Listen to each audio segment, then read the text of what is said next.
Olá, olá, olá, pessoal.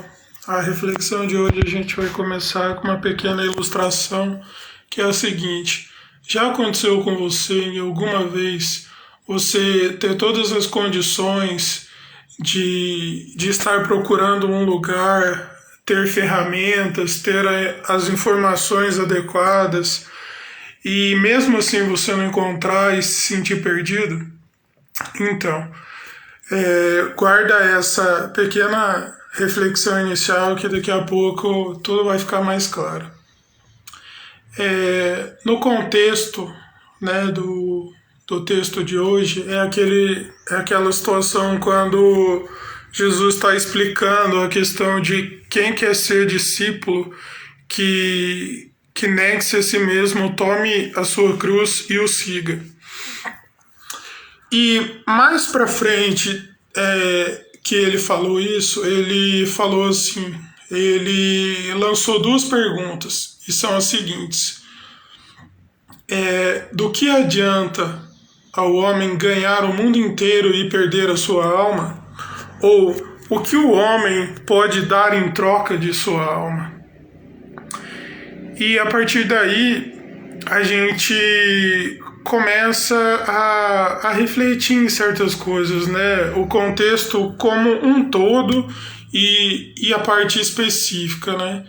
Jesus explicou a importância dele se entregar na cruz e tudo mais, né? Tinha questionado os discípulos, quem os discípulos consideravam que ele era e tudo mais. E explicou essa importância de que a nossa vontade, ela não pode competir com a vontade de Deus, né?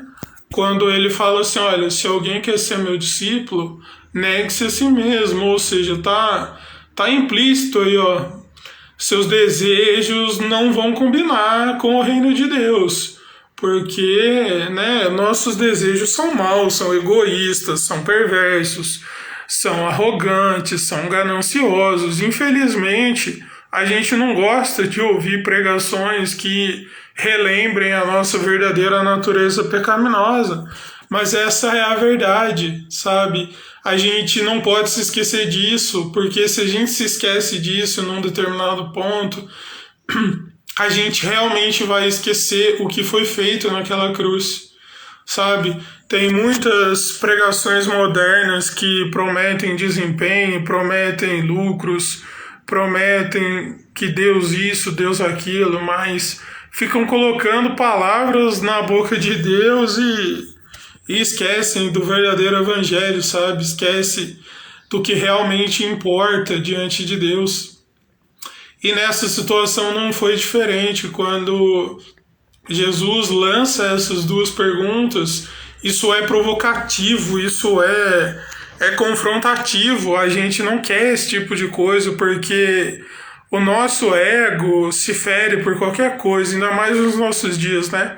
Qualquer coisa vira motivo de mimimi, reclamações, ofensas, qualquer coisa. Ainda mais quando se prega o verdadeiro evangelho, né? Que sempre nos chama ao arrependimento, sempre nos chama a obedecer a Deus, e a gente não quer esse tipo de coisa, né? A gente quer o tipo de pensamento que, não, eu quero me sentir poderoso, né? Infelizmente, esse tipo de coisa influencia muito as mulheres também. As mulheres esqueceram a verdadeira importância delas diante de Deus em primeiro lugar. Mas por que eu estou falando tudo isso? Porque tudo isso, né, todas essas influências acabam girando em torno de conquistas, de sucesso, de ser reconhecido, de ser aplaudido, né, de status social. E isso converge na seguinte frase que eu já li há um tempo, né? Nenhum sucesso fora de casa justifica o fracasso dentro de casa, né? Ou nenhum sucesso fora do lar justifica o fracasso dentro do lar, porque não é justificável muitas vezes homens, mulheres falarem, não, eu estou trabalhando tanto, eu estou me dedicando tanto porque eu preciso, porque ninguém me ajuda, porque eu sou sozinho, porque eu sou sozinha, ninguém luta comigo. Mas e aí? Será que é certo um pai, uma mãe, por exemplo, se justificar no sentido de quando descobrir que os filhos estão perdidos, que culpar os filhos ainda por terem se perdido? É claro que os filhos vão ter a parcela de responsabilidade, porque eles vão decidir. Mas e a parte que compete aos pais? Será que eles estão fazendo?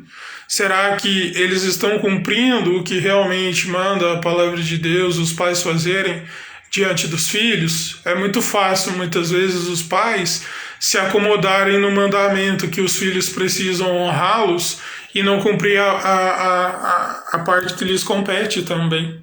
É muito fácil, né? É muito confortável. E, e tem direcionamentos para as duas partes, tanto para os pais quanto para os filhos. E aí do que adianta tantas conquistas fora de casa e os filhos muitas vezes se perderem, né? E as justificativas dos pais muitas vezes são: você sempre teve tudo o que eu pude, as melhores condições, mas mesmo assim não foi suficiente para barrar as más influências, né?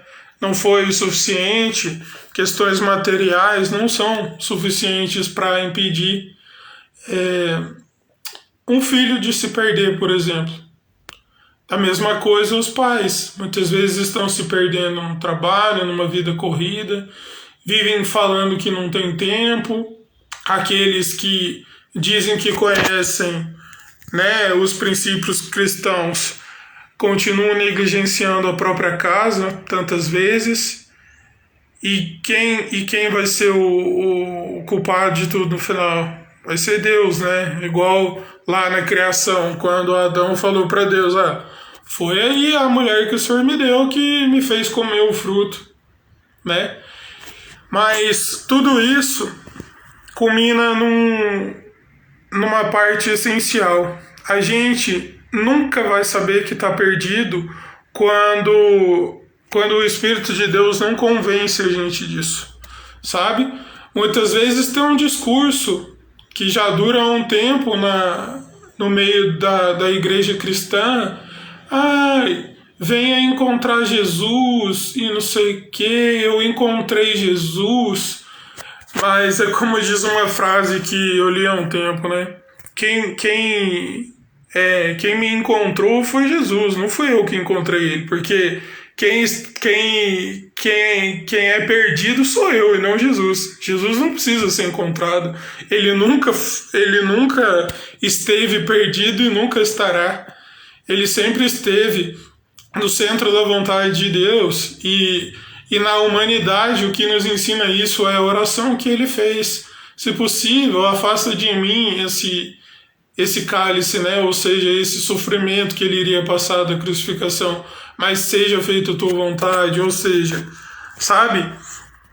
Voltando no contexto de quando ele nos deixou as duas perguntas, do que vale o homem ganhar o mundo inteiro e perder a sua alma? Jesus perdeu a vida dele por você e por mim. Só que a gente precisa reconhecer a nossa verdadeira condição deplorável e nos arrependermos diante dele. Mas a gente quer tanto reconhecimento, tanta conquista, tanto status, que a gente se perde e nem se dá conta disso, não é verdade? E a segunda pergunta, quando ele fala que o que o homem poderá dar em troca de sua alma, será que tanto reconhecimento, será que tanta promoção no trabalho, será que ganhar tanto dinheiro é o suficiente para trocar por um casamento perdido, por filhos que se entregam a uma vida de drogas, a uma vida promíscua? Será que tanto sucesso justifica tanta perda? E aqui ficam algumas aplicações finais. Será que temos reconhecido dia após dia que estamos perdidos, que nada podemos fazer, que não existe algo que possamos fazer que realmente vai nos proporcionar a salvação eterna de nossas almas? Será que realmente temos nos dado conta disso? Ou continuamos sem freio, querendo conquistar o mundo e continuando perdendo a nossa alma?